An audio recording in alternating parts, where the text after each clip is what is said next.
Bismillahirrahmanirrahim. Our next topic, lecture number 7, discuss the convergence or divergence of f of x is equal to e raised to power minus x sin f x on the interval 0 to plus infinity.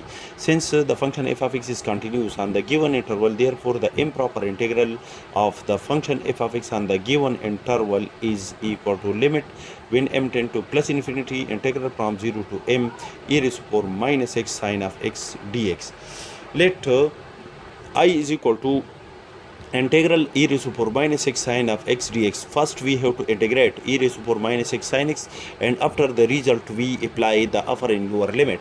We have the result of integration is first function integral of the second, the integration of sin of x is minus cos x divided by the derivative of x with respect to x, minus the result of the integration of sin of x is minus cos of x divided by 1 multiplied by the derivative of the first function is e raised to power minus x, and the product of this resultant, the integration of the product of these two result, and so on, which is equal to minus e raised to power minus x cos x divided by 1 minus multiplied by minus is equal to plus cos of x divided by 1 multiplied by e raised to power, the derivative of e raised to power minus x is e raised to power minus x multiplied by the derivative of the power minus x, and the whole result, the result of the whole result will be integrated. This result is equal to e raised to power minus x cos x multiplied by minus 1. The derivative of minus 1 is pushed out from the derivative sign, and the derivative of x with respect to x is equal to 1. Minus 1 multiplied by 1 is equal to 1. Minus multiplied by minus is equal to plus is equal to minus, which is equal to e raised to minus e raised to power minus x cos x minus. Now again apply the product rule to integrate these two functions. First function, the integral of the second, the integration of cos x is sin x divided by the derivative of x with respect to x, minus the result of the integration of cos x is sin x divided by 1 multiplied by the derivative of the first function, and the whole result will be integrated.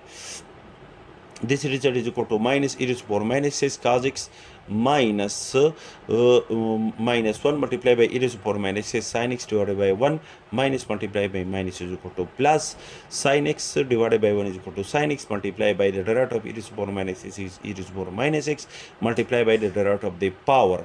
The power is minus x, and the whole result will be integrated. This result is equal to minus multiplied by minus 1 minus 1 is pushed out from the derivative sign, minus 1 multiplied by the derivative of x with respect to x is equal to 1 multiplied by minus 1 is equal to minus 1 multiplied by plus 1 is equal to minus.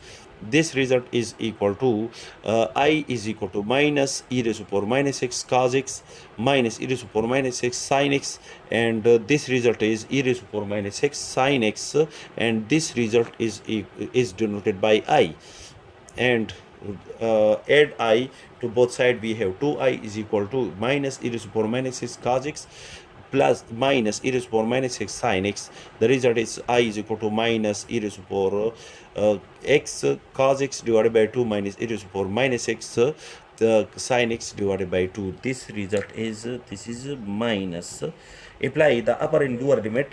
This is this result. This is the this result is the integration of this function. Now apply the upper and lower limit on this integration. Then equation number first become, when we apply the upper and lower limit, then equation number first becomes. Therefore, equation number first become, that is integral from 0 to plus infinity f of x dx is equal to limit when m tend to plus infinity integral from 0 to m e raised to power minus x sin x, and the integration of e raised to power minus x sin x dx is the result is this one. This is the result of the integration of this function, and apply the upper and lower limit when limit m tend to plus infinity. After the simplification, we have the apply the upper limit e raised to power minus m cos of m plus e raised to power minus m sin of m minus apply the lower limit e raised to power 0 cos of 0 minus e raised to power 0 sin of 0. This result is cos of m plus sin of m divided by e raised to power m. E raised to power minus m is common. minus e raised to power 0 is equal to 1, and cos of 0 is also equal to 1. 1 multiplied by 1 is equal to 1, because e is equal to 2.718, and the power of any non-zero quantity is equal to 0. The result is equal to 1, and e raised to power 0 is equal to 1. Sine of 0 is equal to 0. 0 multiplied by 1 is equal to 0. And after the simplification, when we apply limit m tend to plus infinity, cos of m plus sine of m, the result of cos m or the result of sine m, these values are the maximum value of according to the given limit, the maximum value of cos m and plus are the maximum value of sine m. When cos m tend to 1, the sine of m at that point will be 10 to 0. If sine of m is 10 to 1, then cos of m will be equal to 0, will be 10 to 0.